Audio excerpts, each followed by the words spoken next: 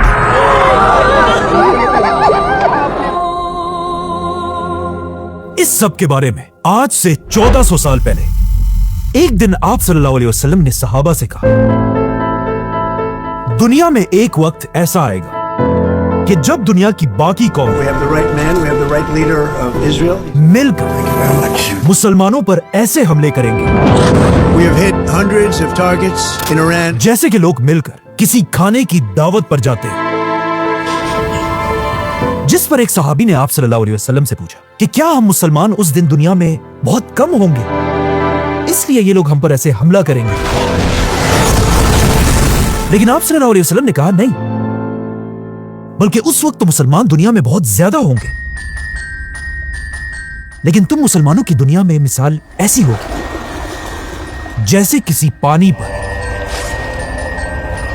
गंद और झाग पड़ी हुई होती है।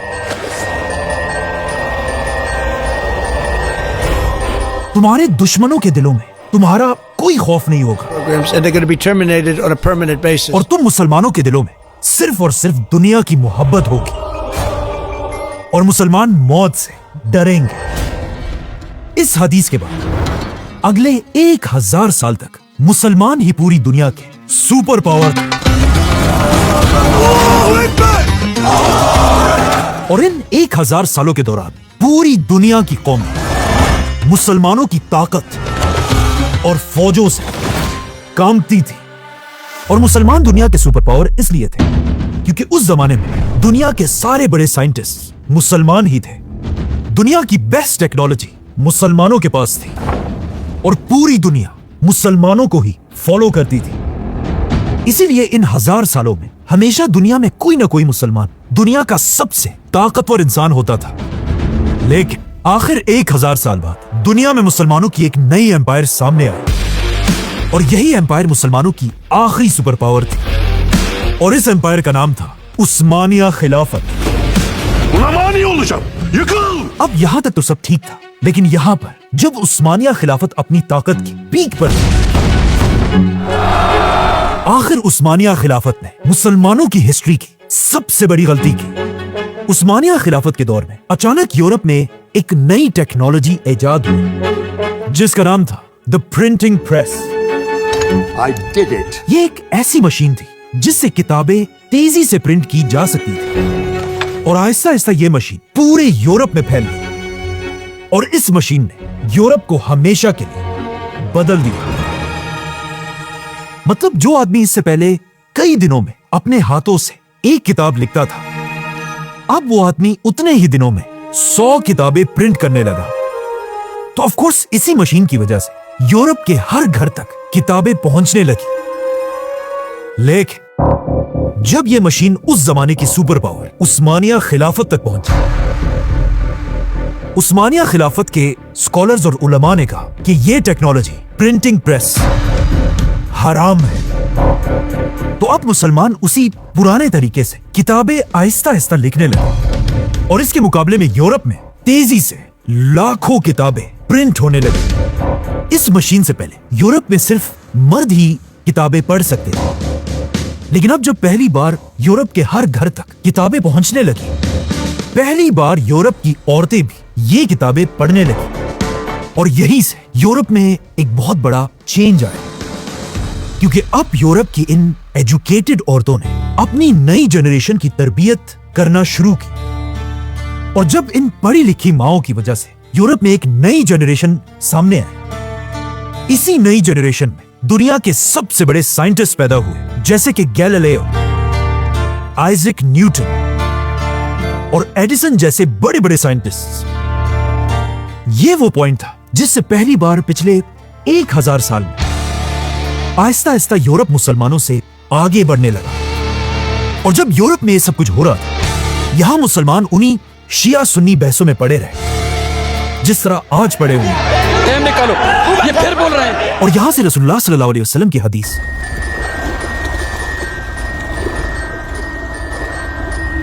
कि पूरे होने का वक्त शुरू हुआ, क्योंकि पहली बार यूरोप के बादशाहों के दिलों से मुसलमानों का खौफ आहिस्ता आहिस्ता निकलने लगा। क्योंकि आहिस्ता आहिस्ता दुनिया की सारी टेक्नोलॉजी यूरोप और अमेरिका में बनने लगी और मुसलमान बस आपस में बहसें करते रहे। और अब जब मुसलमानों के हाथों से आहिस्ता आहिस्ता ताकत जा रही थी, अचानक आउट ऑफ नोवेयर मुसलमानों पर तारीख का सबसे बड़ा अजाब आया, वर्ल्ड वॉर 1।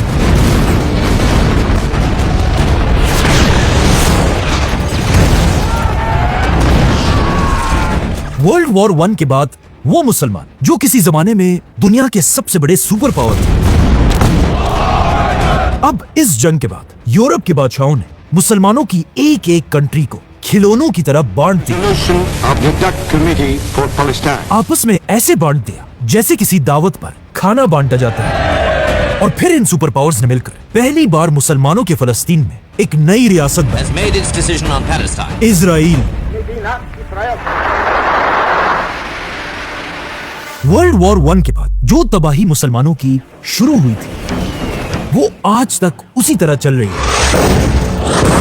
लेकिन मुसलमानों की इस तबाही में भी कुछ मुसलमान लीडर्स ऐसे आए हैं जिन्होंने इन सुपर पावर्स की आंखों में आंखें डालकर उन्हें चैलेंज किया था और दुनिया में मुसलमानों के लिए एक बार फिर आवाज उठाई थी। दुनिया का पहला लीडर जिसने मुसलमानों के लिए आवाज उठाई, उसका नाम था सऊदी अरब का बादशाह शाह फैसल।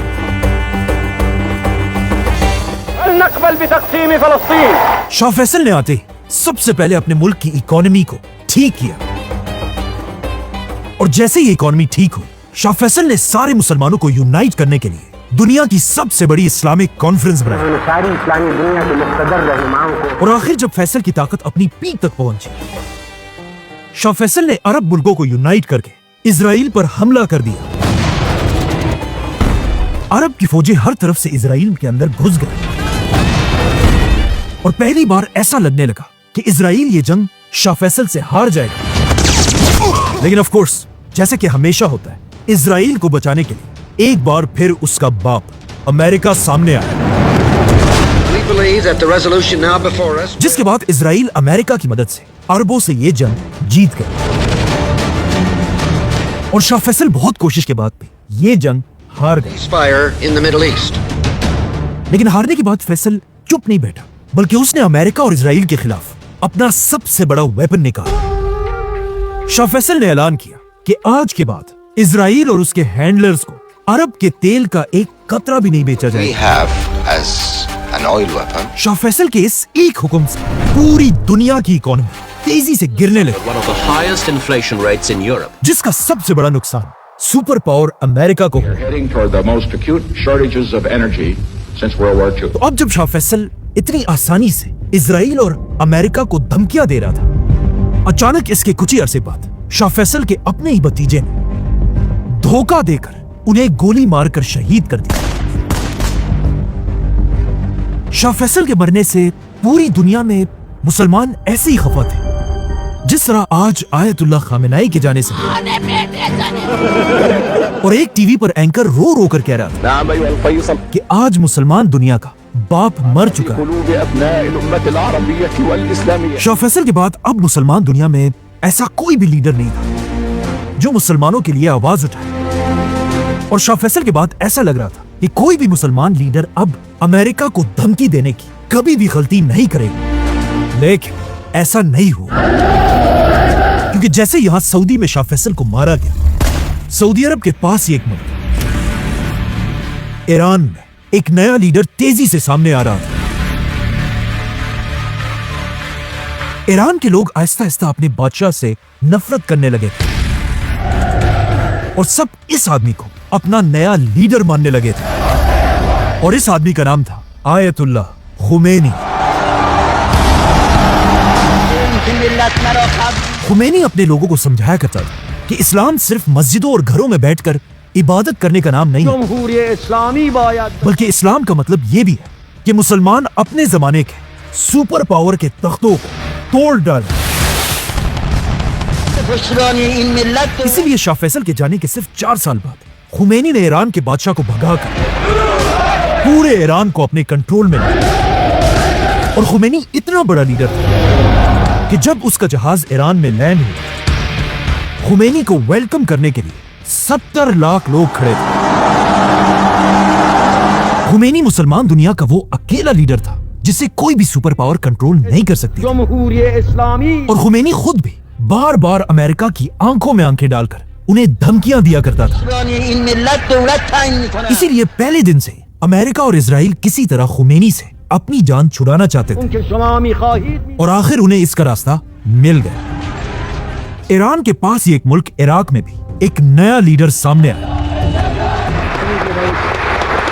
सद्दाम हुसैन।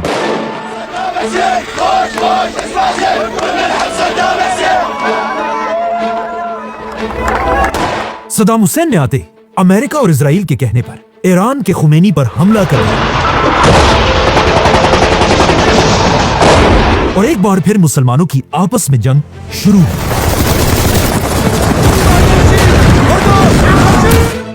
सद्दाम हुसैन का हमला इतना बड़ा था कि खुमैनी की फौजें आहिस्ता आहिस्ता पीछे हटने लगी और ऐसा लग रहा था कि सद्दाम हुसैन खुमैनी से यह जंग जीत जाएगा। यहां तक कि सद्दाम हुसैन ने खुमैनी को टीवी पर आकर दज्जाल भी कहा। अब जब सद्दाम और खुमैनी की ये जंग चल रही थी, अचानक ईरान में सद्दाम हुसैन को सपोर्ट करने वाले एक ग्रुप ने ईरान के प्रेसिडेंट पर हमला किया, जिससे ईरान का प्रेसिडेंट मर गया। इस हमले में खुमैनी का एक और भी स्टूडेंट बुरी तरह जख्मी हुआ था और उसका हाथ इस हमले से हमेशा के लिए पैरालाइज हो चुका था। इस स्टूडेंट का नाम था अली खामेनाई। तो अब जब ईरान का कोई भी प्रेसिडेंट नहीं था, इसीलिए जंग के दरमियान ही दोबारा प्रेसिडेंट के इलेक्शंस कराए गए और ये इलेक्शंस खुमैनी का यही स्टूडेंट अली खामेनाई जीत गए और पूरे ईरान का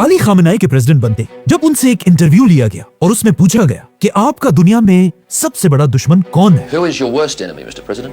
इस वक्त ईरान एक मुसलमान मुल्क इराक से जंग में था, लेकिन इराक के साथ जंग में होने के बावजूद भी खामेनाई ने इराक का नाम नहीं लिया, बल्कि कहा हमारा सबसे बड़ा दुश्मन है अमेरिका।